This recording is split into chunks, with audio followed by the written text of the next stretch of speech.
Hi, everybody, and welcome into the SunDevilSource postgame show. I'm Ethan Tuttle, joined alongside Chris Cartman. We just wrapped up Arizona State's 67-59 win over the Utah Utes. The Sun Devils improved to 19-9 overall, 10-7 in conference play, tied for fourth place now with the Utah Utes. Chris, Utah 17-0 when leading at the half. What did the Sun Devils have to do here this afternoon to overcome that?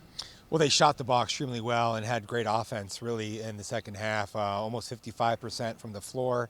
We saw a really great half by Warren Washington and a good job by ASU getting the ball to him in advantageous situations. Utah really didn't have an answer. ASU's 5-1 when he has 5 or more field goals. He led the team with 18 points. I thought Frankie Collins played a very controlled game, only had 1 turnover, I believe, 5 assists. They had some timely shot making late, and they got stops kind of when they needed to. You put that all together, and they were able to get the win. Let's talk about the Cambridge brothers. Some big shots down the stretch from both of them. Desmond Cambridge, maybe not his best shooting night compared to some of the other nights we've seen so far this season. Devin Cambridge able to get into double digits once again. So what are your thoughts on just the performances from both those players, and especially down the stretch when the game was on the line? Yeah, we've seen several games actually recently where Desmond Cambridge has struggled shooting the ball for large stretches, maybe even the entire night seemingly, but then hit big shots late. Did it at Stanford recently.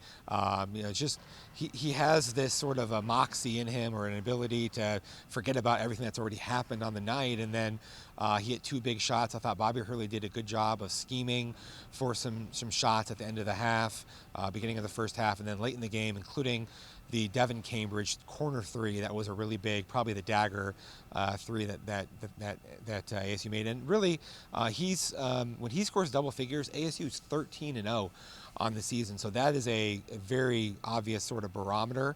I think as Devin Cambridge goes and Warren Washington on the offensive end, those things really sort of are able to carry ASU. Remember, ASU is not a very good three-point shooting team. I think people know that. And tonight they only made 3 threes on the night overall, right? So very rare that ASU historically has been able to win games with making only 3 threes. I think 5 in the entire Bobby Hurley era. But it was a gritty performance. The Cambridge brothers came up really big when it really mattered most. The Sun Devils struggled on the glass a little bit tonight as well, giving up a handful of offensive rebounds. That's been a bit of a problem throughout the season. So what was kind of your take on that tonight here against Utah? Yeah, a handful is a generous way. It was like 2 Warren Washington-sized handfuls of offensive rebounds, and Utah got 3rd chance, 4th chance opportunities, and it was just exasperating almost, because they were missing so many shots, but they were able to clean up a lot of it. For Utah to shoot no more than 40% from the field, despite having a bunch of those Brandon Carlson dunk putbacks and other opportunities, that tells you how stingy that ASU was actually overall. Utah was a pretty good 3-point shooting team, but I think made 6 threes on the night and only shot in the 25% range. ASU did a better job, though, of taking care of the basketball, which they've had some issues with that of late.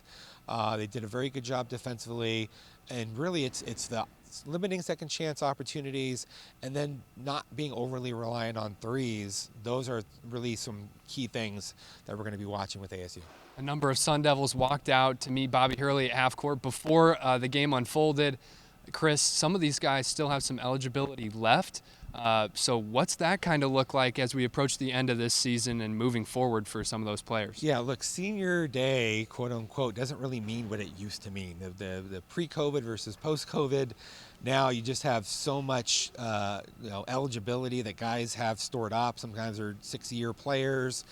You have the ability for guys to transfer all over the place now, which wasn't as much the case previously. And so ASU decided to honor Warren Washington and Devin Cambridge and DJ Horn, even though all 3 of them actually have another year of eligibility remaining. Devin Cambridge told me that he'd like to be back at ASU next year. I think Warren Washington will have to evaluate his opportunities.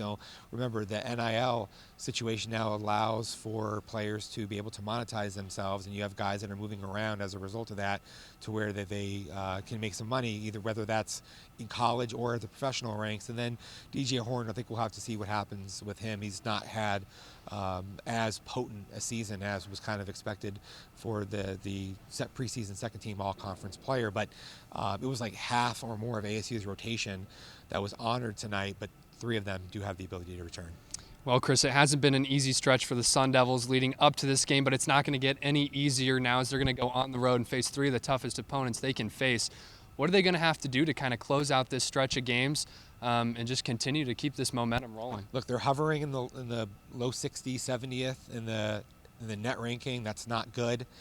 They're going to have to move up quite a bit. This win over Utah will probably help them several spots, maybe 5, because Utah was actually in the 40s, so that's a quad 2 home win, I believe. But where they're at right now, they probably are going to need an upset of Arizona or UCLA or a deep run in the Pac-12 tournament. And very importantly, the 4 top teams in the conference get a bye in the conference tournament. So being tied for 4th now with Utah and having this difficult 3-game stretch, they're probably going to need to win at least 1, probably 2 of those games to be able to get that bye, which is another really important thing that they're going to be fighting for, which gives them the opportunity to win a game or 2, maybe get to the championship, or maybe even for the first time ever win the Pac-12 championship. That would be something else. Their defense has the ability to keep them in games, and if they can get timely shot making like they did tonight, like they did against Stanford and some other games this year, then maybe they have a chance. But that's probably what they're going to need to do if they're going to be playing in the NCAA tournament. 67-59, the final here from Desert Financial Arena tonight as the Sun Devils get the win over Utah. Thanks again for tuning into the SunDevilSource postgame show. We'll have more content coming soon. We'll see you next time.